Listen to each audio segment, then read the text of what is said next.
하나님은 온 세상이 당신을 알기를 원하십니다. 이 일을 위하여 아합의 시대에는 엘리야를 불러서셨고 지금은 엘리사를 세우셔서 사용하고 있습니다. 엘리사가 어느 정도 이스라엘의 영적 지도자로 자리를 잡아가고 있었습니다. 어려운 시대였지만 생도들이 많아졌고 그들의 숙소가 비좁아서 옮겨야 될 정도가 되었다는 것이 그 증거입니다.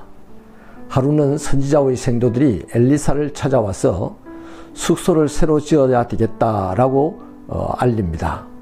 그래서 엘리사를 모시고 숙소를 지을 자재를 구하기 위하여서 떠납니다. 그런데 벌목을 하던 중 엄청난 비명소리가 들려왔습니다. 도끼를 물에 빠뜨렸기 때문입니다. 도끼를 잃어버린 것은 요즘으로 치면 별일이 아닙니다.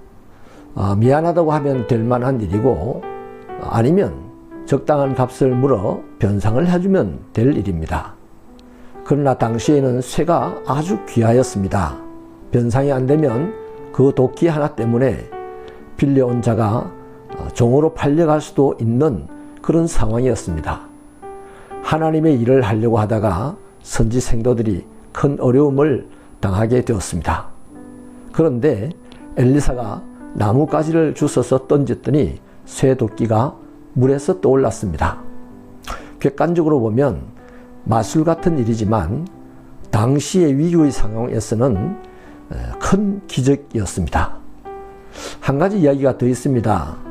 아람 왕이 이스라엘과 싸우겠다고 비밀리에 전략회의를 했는데 이상하게도 실행에 옮기면 이스라엘이 매번 방비를 잘 하였습니다. 자꾸만 이런 일이 일어나자 아람 왕은 자기들 가운데 첩자가 있다고 생각하고 몹시 분노하였습니다. 아람 왕이 하나님께서 이런 일을 하셨다고 결코 생각할 수는 없었겠죠. 마침 한 신하가 왕에게 알려주기를 이스라엘에 엘리사라고 하는 선지자가 있는데 왕의 침실에서 하는 얘기조차도 다 알아듣고 이스라엘 왕에게 알려준다라고 한 것입니다.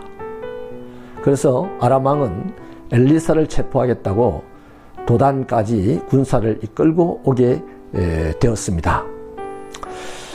나뭇가지를 던져서 쇠를 떠오르게 한다는 것, 또 적국의 왕의 침실에서 일어나는 일들을 알아듣는다는 것, 이것을 보면 마술이 생각나고 점쟁이가 생각날 일입니다.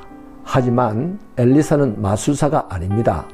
점쟁이는 더더욱 아닙니다. 어떤 초능력자도 아닙니다. 그렇다면 어떻게 이런 일이 엘리사를 통하여서 일어났겠습니까? 그 일의 해답은 엘리사가 하나님의 사람이었다는 데 있습니다. 이때는 북왕국의 이스라엘의 형편이 아주 좋지 않습니다. 영적으로 몹시 타락해 있었고 망할 수밖에 없는 지경이었습니다. 그럼에도 불구하고 하나님은 당신을 이스라엘의 하나님인 것을 알리기 위하여 엘리사를 불러 세우시고 공경에 처한 선지생도를 도우셨고 또 국난에 처한 이스라엘을 도우신 것입니다. 하나님이 살아계시며 하나님만이 이스라엘의 신이라는 것을 알리기 위해서 엘리사를 불러 사용하셨던 것이죠.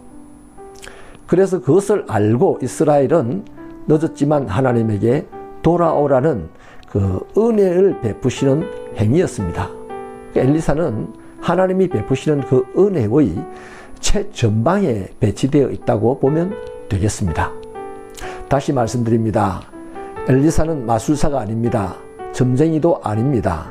어떤 특별한 초능력자도 아닙니다. 그냥 하나님의 사람입니다. 하나님은 당신을 나타내시기를 원하십니다. 엘리사는 그 하나님께 부름을 받았고 쓰임을 받았습니다. 이 시대에도 하나님은 당신을 이 세상에 나타내기를 원하십니다.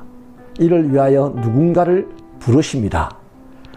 하나님의 그 부르심, 하나님을 하나님으로 알리기 위한 그 부르심에 저와 여러분이 응답하고 쓰임 받기를 바랍니다. 하나님, 우리가 하나님을 이용하는 믿음의 사람이 아니라 하나님이 우리를 사용하시는 하나님의 사람들이 되게 하여 주셔서 이 어둠의 땅에 빛 대신 하나님을 나타내는 하나님의 종들이 되게 하여 주시고 올바른 그리스도인들이 되게 하여 주시옵소서. 예수님의 이름으로 기도하옵나이다. 아멘.